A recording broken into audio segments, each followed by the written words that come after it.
దండాలయ్యా. రా సుబ్బయ్య, ఏంటి కొడుకుతో పాటు వచ్చినావు? ఇక చదువైపోయి 2 ఏళ్ళు అవుతుందయ్యా. బెంగళూరు, హైదరాబాద్ ఎన్నెన్నో తిరిగాడయ్యా. ఇప్పటికి ఒక జాబ్ కానీ రాలేదయ్యా. మీరే ఏదో ఒక దారి చూపిస్తే వాళ్ళ జీవితం బాగుపడుతుందయ్యా.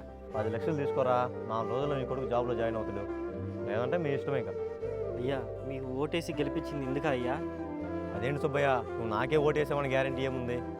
అయినా నువ్వేం ఊరికి వేసావా ఏంటి? ఓటు డబ్బులు తీసుకున్నావు కదా, అంటే ఇక నువ్వు లంచం తీసుకున్నట్టే కదా.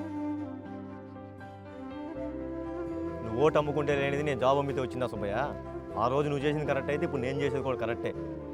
నేను గెలవడానికి దగ్గర 100 కోట్లు ఖర్చు పెట్టా. అది ఎలా రావాలి? ఈ గవర్నమెంట్ ఇచ్చే జీతాలు నా బండి ఆయిల్కే సరిపోదు.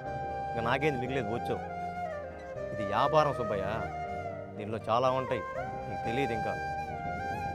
ఓ వెళ్ళి 10 లక్షలు ఉంటే రా, 4 రోజుల్లో జాబ్ పట్టుకోబో, లేదంటే ఎవరొకడు వచ్చి తన్నుకోబోతాడు.